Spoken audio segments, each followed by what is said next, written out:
ಬಾಮ್ಮ ಕೂತ್ಕೋ. ಏನಮ್ಮ, ಏನಾದರೂ ಮಾತಾಡೋದಿತ್ತಾ? ಏನಿಲ್ಲ, ಸುಮ್ಮನೆ ಹಾಗೆ ಬಂದೆ. ನಮ್ಮಮ್ಮ ಏನು ಅಂತ ನನಗೆ ಗೊತ್ತಿಲ್ವಾ? ಹಾಗೆಲ್ಲ ಏನೂ ಇಲ್ಲ ಅಂದಿದ್ರೆ ಯಾವಾಗಲೂ ತಾವರೆ ಥರ ಅರಳಿರೋ ಮುಖ ಯಾಕೆ ಪಾಡಿದೆ? ಹಾಗೇನೂ ಇಲ್ಲ ಕಣೋ, ಯಾಕೋ ಮನ್ಸಿಗೆ ಸ್ವಲ್ಪ ಬೇಜಾರು ಕಾಣಿಸ್ಕೋತು, ಅದಕ್ಕೆ ಬಂದೆ. ನಿಮ್ಮಪ್ಪ ಬಿಸ್ನೆಸ್ ಟೂರು ಅಂತ ಹೊರಗೆ ಹೋಗಿದ್ದಾರೆ. ಯಾವಾಗ ಬರ್ತಾರೋ ದೇವ್ರಿಗೆ ಪ್ರೀತಿ. ನಾನು ಫೋನ್ ಮಾಡಿದ್ರೆ ಫೋನಿಗೆ ಸಿಗಲ್ಲ, ಅಕಸ್ಮಾತ್ ಸಿಕ್ಕಿದ್ರೂ ಬ್ಯುಸಿ ಇದ್ದೀನಿ, ಆಮೇಲೆ ನಾನೇ ಮಾಡ್ತೀನಿ ಅಂತಾರೆ, ಅದು ಮಾಡೋದಿಲ್ಲ. ಯಾಕೋ ನಿಮ್ಮಪ್ಪ ನಮ್ಮಿಂದ ಏನೋ ಮುಚ್ಚಿಡ್ತಾ ಇದ್ದಾರೆ ಅಂತ ಒಂದೊಂದ್ಸಲ ಅನಿಸ್ಬಿಡುತ್ತೆ ಕರಣ್.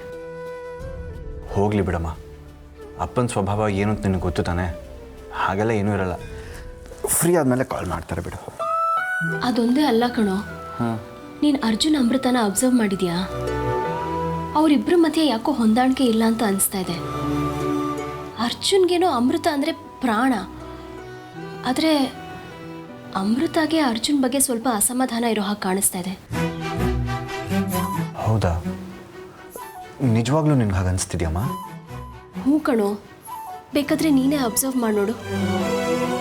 ಅರ್ಜುನ್ ಅಮೃತನ ಪ್ರೀತಿ ಮಾಡೋಷ್ಟು, ಅವಳ ಬಗ್ಗೆ ಕೇರ್ ಮಾಡೋಷ್ಟು ಅಮೃತ ಕಡೆಯಿಂದ ಅರ್ಜುನ್ಗೆ ಪ್ರತಿಕ್ರಿಯೆ ಬರ್ತಿಲ್ಲ ಅಂತ ನಿಂಗೆ ಅನಿಸ್ತಾ ಇಲ್ವಾ? ಅದೇನೋ ಗೊತ್ತಿಲ್ಲ, ಅಮೃತ ತುಂಬ ರಿಸರ್ವ್ಡ್ ಆಗಿರ್ತಾಳೆ, ಎಸ್ಪೆಷಲಿ ಅರ್ಜುನ್ ಜೊತೆಗೆ. ಸಾಧಾರಣವಾಗಿ ಗಂಡ ಹೆಂಡತಿ ಮಧ್ಯೆ ಇರಬೇಕಾಗಿರೋಂಥ ಸಲಿಗೆ ಅವರಿಬ್ಬರ ಮಧ್ಯೆ ಇಲ್ಲ. ನೋಡಿದ್ಯಾ, ನಿಂಗೂ ಹಾಗೆ ಅನಿಸಿದೆ ಅಲ್ವಾ? ಕರಣ್, ಇದನ್ನು ಹೇಗಾದರೂ ಮಾಡಿ ಸರಿ ಮಾಡಬೇಕು ಕಣೋ. ನಾವೇನು ಮಾಡೋಕ್ಕಾಗತ್ತಮ್ಮ, ಇದು ಅವರಿಬ್ಬರು ಪರ್ಸ್ನಲ್ ವಿಚಾರ, ಇದನ್ನು ಅವರೇ ಸಾಲ್ವ್ ಮಾಡ್ಕೋಬೇಕು. ಅದೆಲ್ಲ ನನಗೆ ಗೊತ್ತಿಲ್ಲ ಕಣೋ. ನೀನು ಅರ್ಜುನ್ ಆಲ್ಮೋಸ್ಟ್ ಒಂದೇ ವಯಸ್ಸಿನವರು. ಇಂಥ ಸೂಕ್ಷ್ಮಗಳೆಲ್ಲ ನಮಗಿಂತ ಚೆನ್ನಾಗಿ ನಿಮಗೆ ಅರ್ಥ ಆಗುತ್ತೆ. ನೋಡು, ನೀನು ಅದು ಏನು ಮಾಡ್ತೀಯನೋ ನನಗಂತೂ ಗೊತ್ತಿಲ್ಲಪ್ಪ. ಅರ್ಜುನ್ ಅಮೃತನ ಒಂದು ಮಾಡೋ ಜವಾಬ್ದಾರಿ ನಿಂದು, ಗೊತ್ತಾಯ್ತಾ? ಅಮ್ಮ ಏನು ಹೇಳ್ತಿದ್ಯಾ? ನಾನು ಒಂದು ಮಾಡಬೇಕಾ? ಅಮ್ಮ ನೀನೇನು ಮಾತಾಡಬೇಡ. ನಿಂದು ಲವ್ ಮ್ಯಾರೇಜು. ನೀನು ಚಿತ್ರನ ಮದುವೆ ಆಗೋಕ್ಕೆ ನಮ್ಮ ಹತ್ರ ಎಷ್ಟೆಲ್ಲ ನಾಟಕ ಮಾಡಿದ್ಯಾ ಅನ್ನೋದನ್ನ ಮರ್ತ್ಬಿಟ್ಯಾ? ಅಮ್ಮ ಅದು ಬೇರೆ ಇದು ಬೇರೆ ಅಮ್ಮ. ಏನಿಲ್ಲ, ಎಲ್ಲ ಒಂದೇ. ಕರಣ್, ನೀನು ಅರ್ಜುನ್ ಮನಸ್ಸನ್ನ ಚೆನ್ನಾಗಿ ಅರ್ಥ ಮಾಡ್ಕೊಂಡಿದ್ಯಾ. ಅರ್ಜುನ್ ಅಮೃತ ಸಂಸಾರ ಸರಿ ಹೋಗಬೇಕು ಅಂತ ನಿಂಗೆ ಅನಿಸ್ತಿಲ್ವಾ ಹೇಳು? ನೋಡು, ನೀನು ಅದು ಏನು ಮಾಡ್ತೀಯೋ ನನಗಂತೂ ಗೊತ್ತಿಲ್ಲ.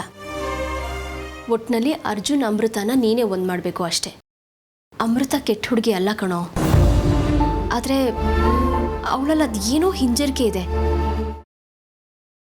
ಗ್ರೀನ್ ರೈಸ್ ಮಾಡುವ ವಿಧಾನ: ಮಿಕ್ಸಿ ಜಾರ್ಗೆ ಕೊತ್ತಂಬರಿ ಸೊಪ್ಪು, ಹಸಿ ಮೆಣಸಿನಕಾಯಿ, ಬೆಳ್ಳುಳ್ಳಿ, ಶುಂಠಿ, ಪಲಾವ್ ಎಲೆ, ಕಾಳುಮೆಣಸು, ಜೀರಿಗೆ, ಲವಂಗ, ಚಕ್ಕೆ, ಅನಾನಸು, ನೀರು ಹಾಕಿ ರುಬ್ಬಿಕೊಳ್ಳಿ. ಒಂದು ಪ್ಯಾನ್ಗೆ ಎಣ್ಣೆ ಹಾಕಿ ಅದು ಕಾದ ಮೇಲೆ ಜೀರಿಗೆ, ಈರುಳ್ಳಿ, ಕರಿಬೇವು ಹಾಕಿ ಹುರಿದು ರುಬ್ಬಿದ ಮಸಾಲ, ಉಪ್ಪು, ಅನ್ನ ಹಾಕಿ ಮಿಕ್ಸ್ ಮಾಡಿ.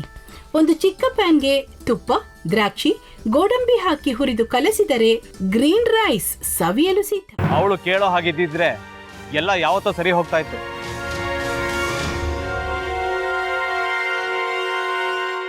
ಅದಕ್ಕೆ ನೀವಾದ್ರೂ ಏನು? ನಾನಾದ್ರೂ ಏನತ್ತೆ? ಅವಳ ಹತ್ರ ಬಂದು ನೀನು ಸೋಲೋದು ಬೇಡ, ನಾನೇ ಸೋಲ್ತೀನಿ, ನೀನು ನಮ್ಮ ತಂದೆಗೆ ಅವಮಾನ ಮಾಡಿದ್ರು ಪರವಾಗಿಲ್ಲ, ದಯವಿಟ್ಟು ಮನೆಗೆ ಬಾ ಅಂತ ಬೇಡ್ಕೋಬೇಕಾ? ಹಾಗೆಲ್ಲ ಅಳಿ ಅಂದ್ರೆ ಸಂಸಾರ ಅಂದಮೇಲೆ ಇಂಥದೆಲ್ಲ ಏನಾದ್ರೂ ಒಂದು ಇದ್ದೇ ಇರುತ್ತೆ. ಹೋರಾಟ ಮಾಡಿದ್ಲು.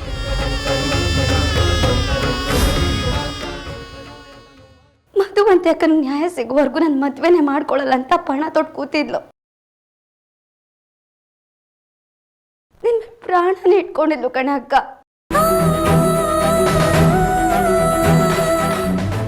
ಅವಳು ಮೈ ಮೇಲೆ ನೀನು ಸೇರ್ಕೊಂಡು ಅವಳ ಸಂಸಾರನ ಹಾಳು ಮಾಡ್ತಿದ್ಯಲ್ಲೇ.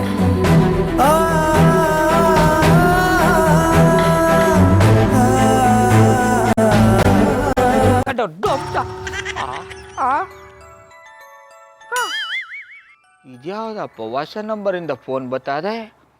ಆ ಫೋಟೋ ತಗೊಂಡವೇನಾದ್ರು ಬೇರೆ ನಂಬರಿಂದ ಮಾಡಿರ್ಬೋದಾ? ತೊಂದರೆ ಇಲ್ಲ ಎತ್ತು ಬಿಡು.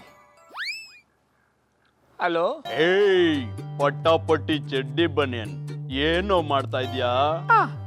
ಶಿವನೇ ಶಂಭುಲಿಂಗ ನಿನ್ ಜೊತೆಗೆ ಮಾತಾಡ್ತಾವನೇಲಪ್ಪ.